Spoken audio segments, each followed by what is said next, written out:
How do we encourage women to marry and have children? Can bosses ensure women retain their jobs after they give birth? And how can women juggle family and career in stressful Singapore?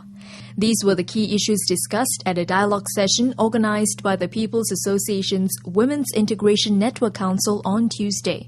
At the 2-hour session, Deputy Prime Minister and Minister for Defence Teo Hean met more than 80 women from various women's organisations to discuss the pressing issues facing Singaporean women.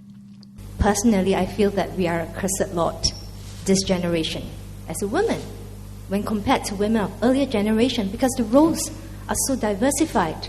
Maybe in the days of my grandmother, I would be just looked upon as worst case scenario, baby makers, and look after the family. The husband, grandfather will put bread on the table, although it might be little bread to be shared with many people and many mouths.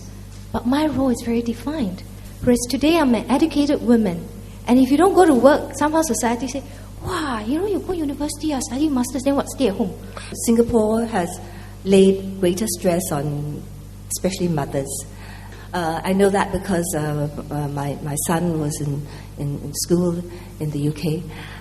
And none of the mothers that I was in close contact with had the same attitude towards supervision of homework, supervision of friends, the sort of almost day-to-day, hourly, minute-by-minute programming of their children's lives. They really didn't see it as their responsibility. So it was a very different attitude, and I think that really puts a lot more responsibility on the Singaporean parent who feels that they've got to do all that as well as leave it to the schools. Other questions raised include the challenges for women to return to work after childbirth and the need for more flexible working arrangements. In the UK, they have a different policy in terms of maternity benefits. There's 6 months there's 4 months here, but I'm not complaining about the 4 months, mind you. The other difference is being able to enter the workforce again, because as women, sometimes you take time out to have children, or you need a certain flexibility in hours, for example, going part-time. It is, I can only speak from my profession, which is being a doctor. There seemed to be a greater flexibility in being able to go part-time and being able to move in and out of the workforce at different stages of their career. I think it's much harder here. Singapore system, if we can think about employers allowing the job to be there, it gives a little leeway for this young woman to consider, I can still go back to my comfort zone. That was my job place. And to allow employers to think along that line, government should come in, promote such companies that want to keep the job for this career-minded woman who want to go back to society to work and still have it. I tell you, the moment they have the first kid, they will not hesitate to have another. Mr. Teo said while such arrangements can be explored, legislation may not be the solution.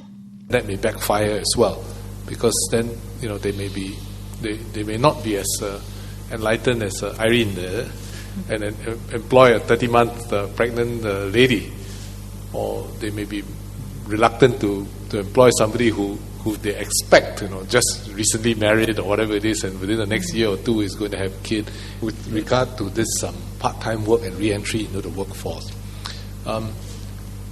it requires some mindset change, but I think in many professions there certainly is an opportunity for this, and it requires certain rejigging in terms from the employers as well as from the individuals themselves. But some women still felt that the government should intervene to provide greater support for mothers.